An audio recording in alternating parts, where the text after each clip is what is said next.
By May 2026, American consumer confidence hit a 70-year low.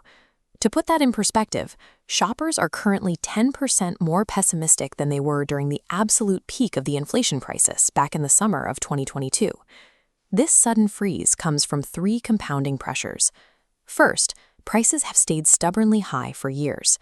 Second, there is a deep, rising anxiety across the workforce as companies actively replace white-collar jobs with automated artificial intelligence systems. And finally, a massive geopolitical shock threw a wrench into household budgets. In late February, the outbreak of the Iran war caused a sudden, sharp spike in energy markets.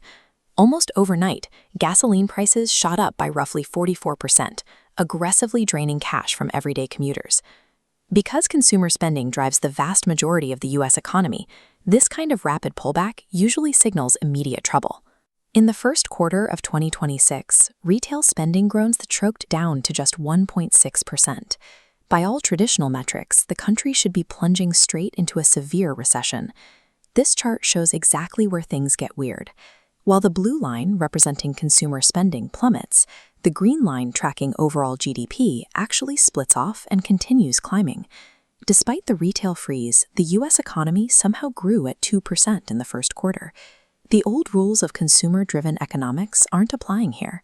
Something else, a completely separate, massive financial engine, is single-handedly dragging the broader economy upward. That engine is a desperate, multi-billion-dollar corporate land grab.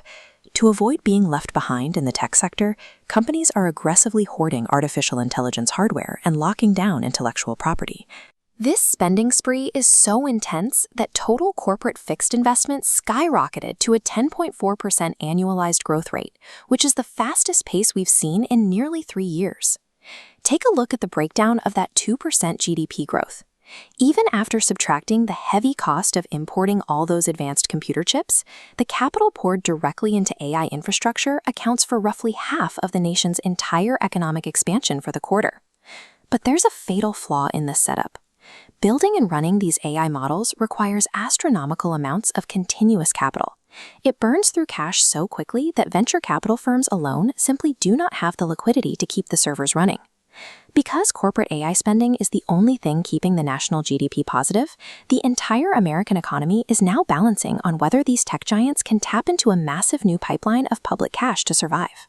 Training the foundational AI model from scratch is a logistical nightmare. The sheer volume of processing power and data center real estate required has pushed operating costs far past what even the deepest-pocketed private investors can comfortably cover. To survive, these companies have to go public, and they have to do it at an enormous scale. The market has designated a specific threshold for this incoming wave of tech listings, the $100 billion mega IPO. Right now, there isn't a single foundational AI company trading on the open stock market. The logic on Wall Street is simple. Whichever giant manages to list its shares first will instantly be crowned the dominant industry leader, capturing the bulk of retail investment. However, going first carries enormous risk. Instead of jumping blindly, everyone is watching Elon Musk's SpaceX. With an estimated valuation of $1.34 trillion, SpaceX is preparing to act as the massive public icebreaker. If SpaceX can successfully float its shares without crashing, it proves to the broader market that everyday investors and mutual funds actually have enough spare cash to absorb a $1 trillion valuation. SpaceX is the ultimate financial starting gun. The moment it clears the runway, it will trigger an immediate race, forcing cash-starved competitors like OpenAI and Anthropic to rush their confidential filings to the regulatory finish line. When these companies hit the stock exchange, retail investors will face a stark choice. Buying into the AI boom means picking between two radically opposed philosophies on how to build a business. OpenAI is taking the aggressive route, betting on massive hardware and software expansion. They are pouring billions into incredibly compute-heavy tools, everything from the Sora video generator and native web browsers to consumer hardware and humanoid robots. Maintaining this varied output requires staggering infrastructure. OpenAI is allocating nearly $100 billion just to secure backup data center capacity for future projects. OpenAI's climbing infrastructure costs mean a projected $74 billion operating loss by 2028, with no profit until 2030. Switching to Anthropic, avoiding expensive consumer toys, they focused on enterprise sales. tying cost growth to revenue. Anthropic aims to break even by 2028. The mega IPO race will force the public to make a decision. Investors will have to choose whether they want to fund high-risk, scorched-earth market dominance or cautious, immediate financial sustainability.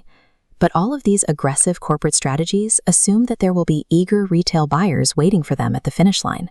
But all of this brings us back to the everyday American economy. Right now, the stock market is trading completely detached from the reality of the struggling consumer. This timeline shows the CAPE ratio, measuring how expensive stocks are relative to actual profits. In May 2026, the S&P 500's CAPE ratio spiked to 40.8, a level of aggressive pricing not seen since the absolute peak of the dot-com bubble in early 2000. This extreme valuation is a precarious setup. If public markets reject the massive OpenAI or Anthropic IPOs, the steady flow of capital will immediately freeze. Without external cash, the corporate AI spending spree holding up the GDP will immediately collapse. The traditional economic engine has already stalled, and the American consumer is tapped out. Now, the entire U.S. economy's momentum rests on whether a historically expensive stock market will buy into the artificial intelligence dream.